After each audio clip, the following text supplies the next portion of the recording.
यो मोडर्न एरामा जहाँ धेरैजना मान्छेहरू हुल बनाएर बस्न चाहन्छन्, I think being alone is blessing that few people have.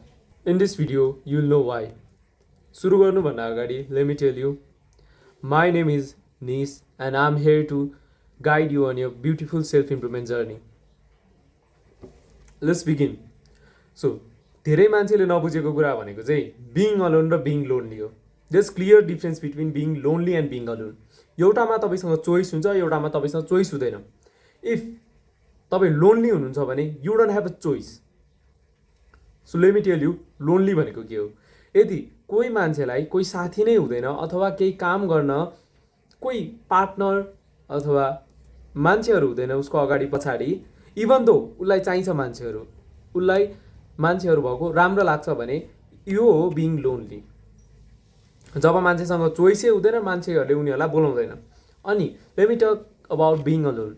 Being alone भनेको चाहिँ लाइक आफ्नै चोइसले मान्छे जब आफ्नो कम्पनीलाई इन्जोय गर्न थाल्छ त्यसलाई बिङ अलोन भन्छ। म मेरो पर्सनल जर्नीबाट भन्दैछु that trust me, being alone is the greatest super power now days.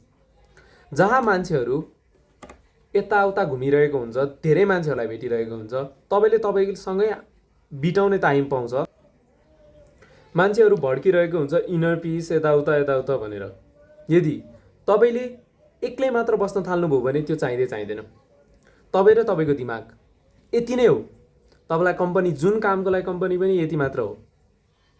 And late me tell you, मलाई अबको जेनेरेसनमा लाग्छ यो धेरै मान्छेले गर्छन्। Like instead of being with friends अथवा जोसँग भए पनि एक्लै बसेर आफैलाई इम्प्रुभ गर्न खोज्छन्। आई थिङ्क अब चाहिँ यो जेनेरेसन आउँदैछ बिस्तारै, एन्ड यो जेनेरेसन आउनु इज गुड।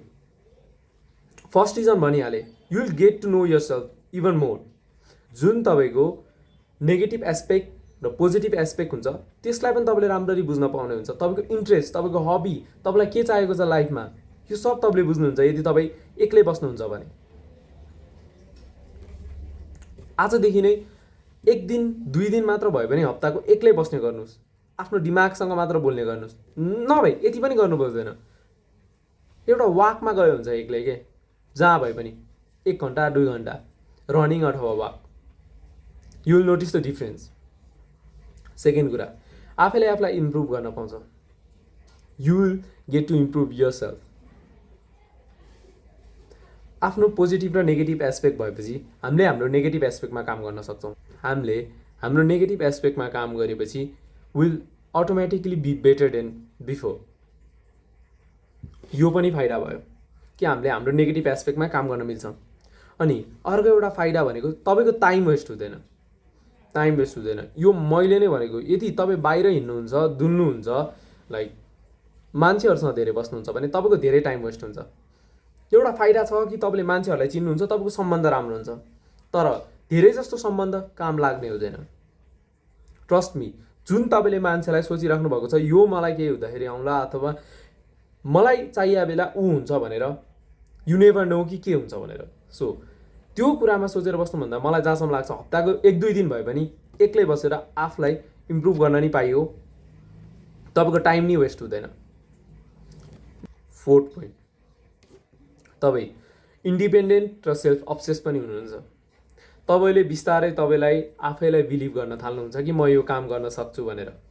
जब मान्छे कोही पनि नहुँदाखेरि आफै उठ्न सक्छ, आफै सबै काम गर्न सक्छ भने त्यो बिस्तारै डरै हट्छ। यो अब कस्तो भन्दाखेरि यो नभए भने के गर्ने, होइन, यो भएन भने त मेरो लाइफै छैन अथवा यस्तो हुन्छ भने चाहिँ तपाईँ यदि अलोन हुनुभयो भने चाहिँ तपाईँको डरै हट्छ। यो हो यसको मेन पोइन्ट। तपाईँलाई तपाईँकै माथि विश्वास हुन थाल्छ कि म गर्न सक्छु भनेर। पर्सनल एक्सपिरियन्सले भन्दैछु, try it is. So yeah, that's it.